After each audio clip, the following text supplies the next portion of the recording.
Welcome to JBJS OrthoCorps. Listen as members of the ortho community, residents, surgeons, educators, staff, and patients share their stories about the experiences and people most important in their lives and the lessons they learned along the way. OrthoCorps is an audio archive inspired by StoryCorps and independently organized by the Journal of Bone and Joint Surgery.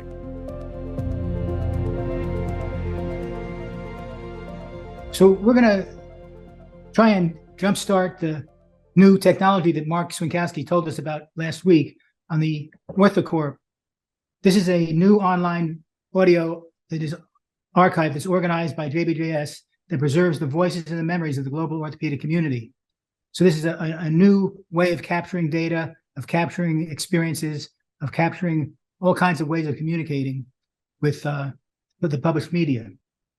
And today I'm going to try and accomplish two things.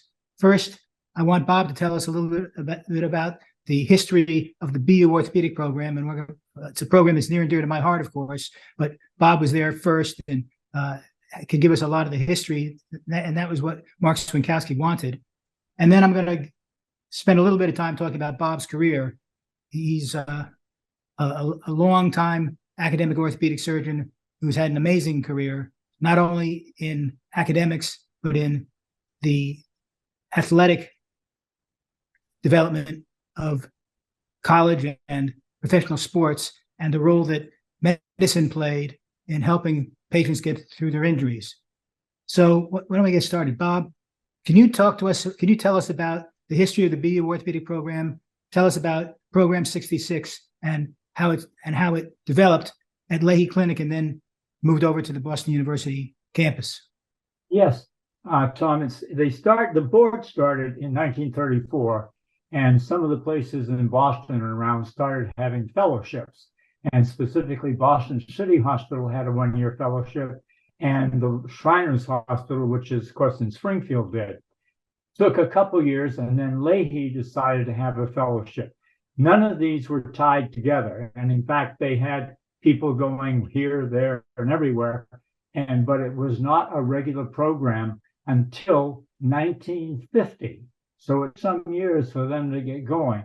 At that time, the best known of the people in these various programs was a man called Ned Haggart, and he became the one that was the head of Program 66, which at that time, Boston City, Leahy Clinic, and the Shriners.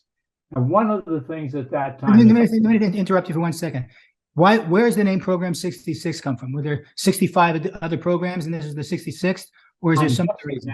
It was assigned by the board, and that was given their official captions. This becomes Program 66.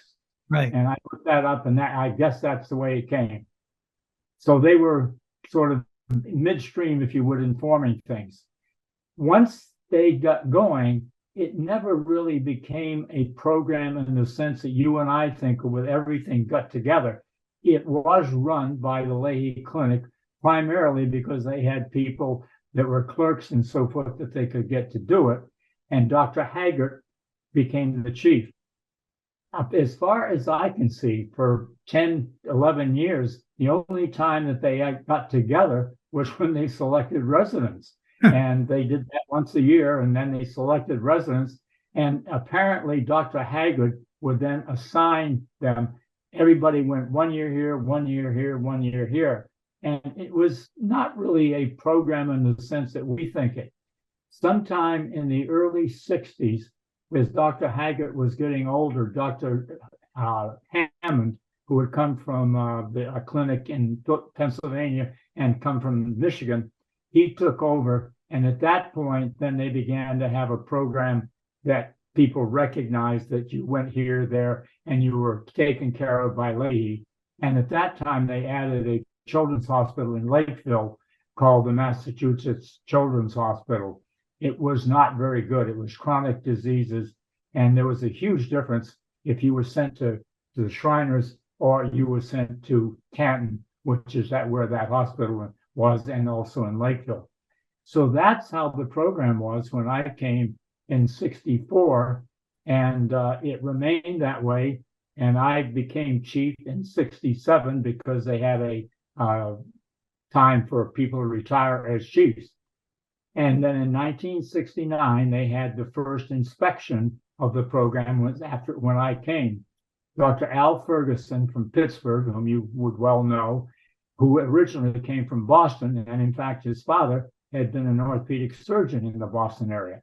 Anyway, Dr. Ferguson came, he visited Shriners, he visited City, he visited us, and at the end of this 2 days, Ferguson and I met. He was a very impressive person, Tom. It was amazing how he one of his residents once said, Ferguson always looked like God should look. And it was kind of a very interesting time for me. We talked about the program, and then he said, Dr. Leach, he said, here's the situation. This program is not going to be able to go on as it is. I thought I was going to die. I mean, take over the program, and 2 years later, it's gone. And he said, you're going to have to affiliate with either Tufts or Boston University, and then it will be the program and affiliated with that, and it will become that program. He said, now I know that you have been approached by both Tufts and BU about going there. And I said, how do you know that? He laughed. He said, believe me, I know. We find out things. He said, now, if I were you, what I would do is I would go to one of those places. He said, probably BU, because they don't have anything down there and you could start new. And I would go down there, and we will, once you're there, we will transfer the program from Leahy and so forth to BU, and it will become the Boston University Program 66.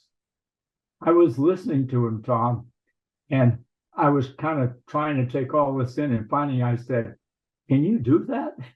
He said, I'm probably bored. Yes, I can do that. So I went home, told my wife. I was scared because it was so different from anything I had thought of. And shortly thereafter, the chief at Iowa came to Boston. I knew him because of friends and got talking with him. And the chief at Iowa, that's a long way from Boston, said to me, he said, Dr. Leach, you've had a couple of chances to leave Leahy. Do you not have a feeling you'd like to go to a university and build a bigger program? And I was just stunned. And I said, well, the type of thing when you're young and you don't really know. So all of a sudden, within the course of about 20 days, two people who were very well known were saying, get out, get down there and start. So I went home, talked it over, went to BU where they had approached me. I knew the chief of surgery, and I had told him, why would I come here? You don't even have a program. So I went to him again and I said, well, I got a new deal. We go down there, I can have a program and it'll be that. So that's how it started. And I arrived July 1st, 1971, and Charles Gregory inspected the program on July 6th. And on July 7th, I got a letter or a phone call from Dr. Ferguson saying, you have program 66. It's the Boston University Hospital program. And it was all them. I mean, I followed through, but I had no real idea of how things were done. And it's kind of an interesting thing when you realize particularly in that day, the power that they had, but they were trying to grow it. And Dr. Ferguson afterwards said, hey, several of us knew who you were, thought you had a lot of energy. We thought we could pull you there and get something out of the program. So at this point in time, where was the Leahy Clinic physically? The Leahy Clinic was still in Boston at that time. And when I had been recruited, I had been recruited as a hand surgeon. I had had a whole week of fellowship when I was in the Navy and with Bunnell up in LA. And I came as a hand surgeon, and I was told that I would be able to have a lab because I was doing some lab work at that time from the University of Minnesota, and that they would be out of Boston within 3 years. Right. That did not happen. And when I left, I was on the board of governors, and every 1 month or so I would say, are we any closer to moving? And the older guys would look at me like, you're really a dope. And So they didn't move, I think, until I'm not quite sure. I think something like the beginning of the 80s and the 70s. One point of clarification.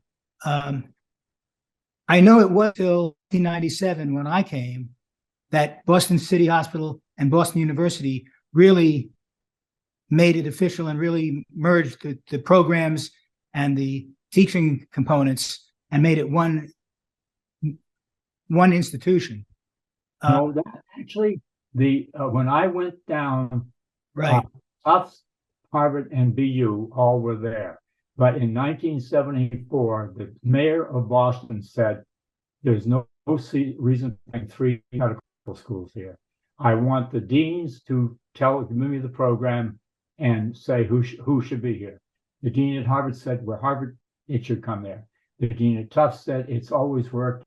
The dean at BU was a young man, and he put out a program. And so in the middle of 1974, Tufts and Harvard left. So I was at that time the chief at Boston City and the chief at University Hospital and the head of the program. So at that time it was, and for roughly 8 months or so, I probably did more of my work at Boston City than I did at University Hospital. And then I got David Siegel to come, which was one of the great moments of the program for us. But it was what they didn't do was it was not the same thing in terms of finances and running the whole hospital. The programs were BU. So David Siegel came when? I was trying to think. I think David probably came 1976, 77. He had been a resident. He was superb, went back to Israel, was disturbed because he found out that basically the way to advance is when someone died and then you moved up. So he called up one day and he said, do you think you'd have a job for me? And I said, oh my goodness, do I? And David came, and David, and what he did was absolutely remarkable. Well, that's great. Bob, the other thing that's impressive about all this is your memory is perfect. Well, I don't know whether it's perfect, but I'm told by my wife and friends that I'm a real pain in the neck because I remember things. Oh, good. We appreciate it. Let me transition now and talk a little bit about you and your career. The things that I see just from my own getting to know you over the course of nearly 20 years. Well, it's been more than 20 years now. You were president of the AOA, editor-in-chief of the American Journal of Sports Medicine, chairman of the Department of Orthopedic Surgery at Boston University. We just went over that.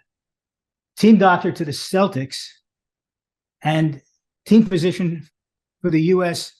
Olympic team. Did I leave anything out? Yeah, editor of the American Journal of Sports Medicine. Yeah, I said that. Oh, I'm sorry. That's, on the board. I was on the board too for 10 years, and I was the treasurer of the American Board of Orthopedic Surgery. I had a lot of energy. I had a lot of luck. I had an inability to say no because everything seemed interesting. And I think, like you, I know you had that problem too, because you did a lot of things and were all over. And I enjoyed a lot of that. And I said to you once that I sent you a letter or an email, I said I was the prince of serendipity. It just seemed that I was standing in the right place at the right time when something would come up and someone would say, well, maybe Leach would do this, or would you like to do this? And the majority of times it seemed interesting. And I think that's what sort of controlled my career to a large extent, that things came up and I thought, gee, that's interesting. Right. I know we discussed by email yesterday the question that I always ask when I'm talking to someone about the career, and that is what they would have done differently if they had to do over again. You seem to think that you probably do the same thing. Maybe you change a few things, but nothing big. What is your feeling about that? I think by and large, obviously there are small things, mistakes you made. I mean, gosh knows I made plenty of mistakes. But I think if you look at the major things and the things I did, that I would do that. I think perhaps there were a couple of times, I mean, in the 1990s, I had a lot of things on my plate. And I think that it would have been at once, there were one or two things that I might have said no, but in a way they were interesting and I was sort of afraid to lose it. So I think by and large, I would do it. The biggest worry in all this, and you would be aware, is that with all of this that's on your plate and what you're doing, your family or your practice somehow can be hurt. In my instance, I know that my practice went down, which I was okay with. Things were good with the family because of my wife, but I will say that there are times when I was sort of juggling balls and I kept thinking, gee, will I catch the last one before it hits the floor? I know the feeling. Yeah, I know you do.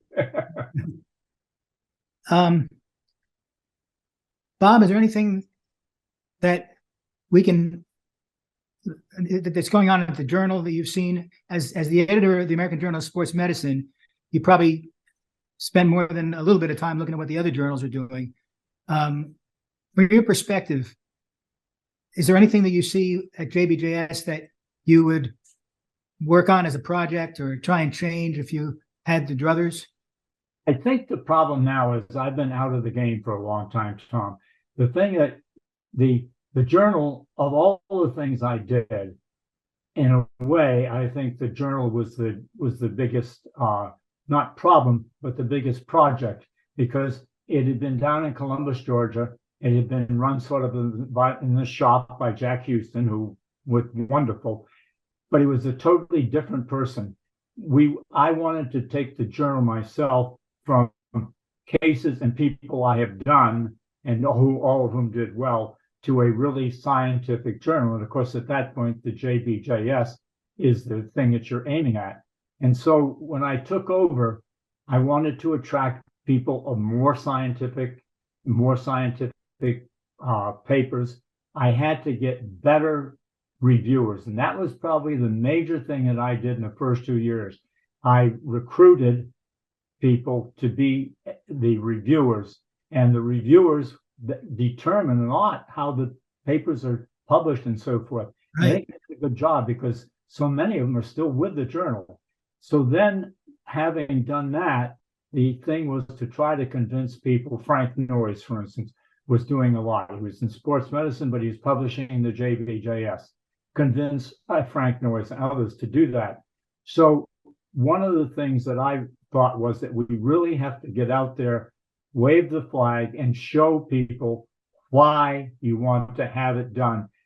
Get enough papers so that then you can be selective. It's like, choosing students for Harvard. Harvard gets good students. Well, they should. Good Lord, they get thousands of people applying. Well, if you're getting lots of papers. So I think the basic thing at that time for me was getting better papers, better reviewers, and making sure that good papers were published and that people knew we were out there. As far as looking at other journals now, the only thing I do know is that with Bruce Ryder having followed me, and by the way, having done a better job than I did, that the quality of the papers is superb, and it's branched out because it used to be, what do you know about the anti-cruciate, then gradually going out, and now if you look in there, he's writing things about all the biologic solutions, et cetera, et cetera.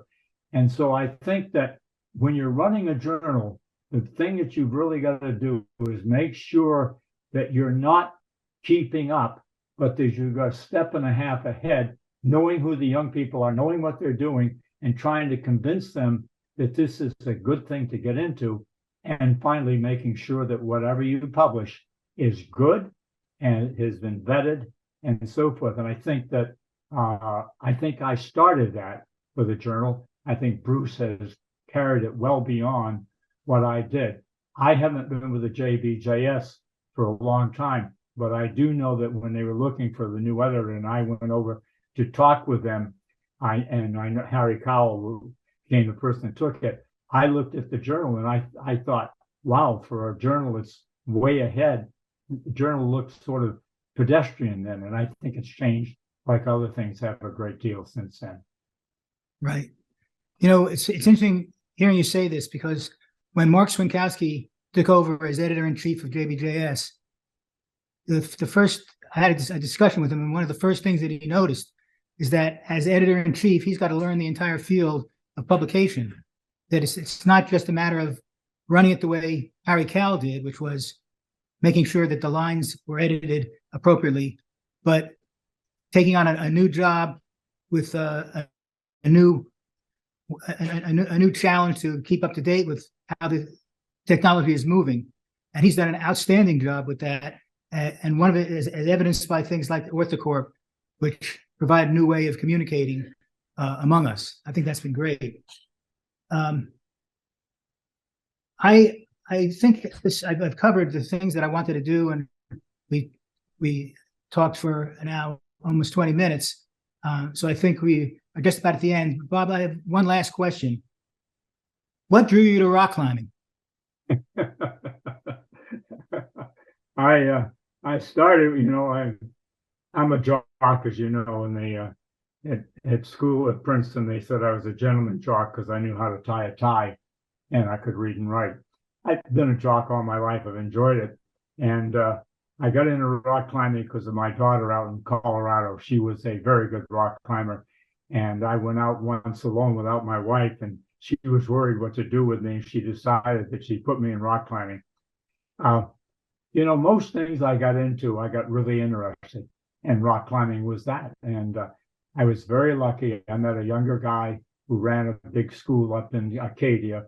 We became very close friends within about 2 or 3 days. I've done things that he hasn't. He's done things I haven't. And I climbed, and I'm 91 now. My last climb, I was 89, about 12 days before I was going to be 90. But we went climbing, and that day I thought, this is a good time to hang it up. And so I'm not climbing anymore, but I loved it. It's a challenge, it's guys like you and I, we meet challenges. I don't care whether it's academic or physical or emotional or what have you. We meet challenges, and that was the challenge for me, and it was very nice for me. So that leads me to what would have to be the last question, but I think you've helped me figure out what that question would be, and that is, what is your next challenge? I guess staying around, Tom. It is interesting, though. COVID changed things for everybody. And we used to travel a lot, and we have a couple of good friends that we've traveled with, and we haven't done that. And then in 8 days, I'm taking the first overseas trip that I've taken in 3 years. We're going around Ireland. So I guess the next thing is keep reading, keep looking forward to it, and I guess don't sort of fade away. I think I want to go out fighting. Right.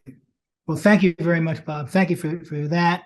Thank you for the outstanding job that you did. Thank you for laying the groundwork for me when I came and succeeded you. And thanks for your time today. And thanks for taking the BU program on to steps that they weren't going to take with me. And I will say that things went up, and that's kind of nice. It's good when you've done something and someone takes it over and it goes up. Same thing happened with the journal. So twice I had something that went forward. Kind of lucky for me. Well, you make your good luck, that's for sure. Right. Thank you, Tom. Thank you, Bob.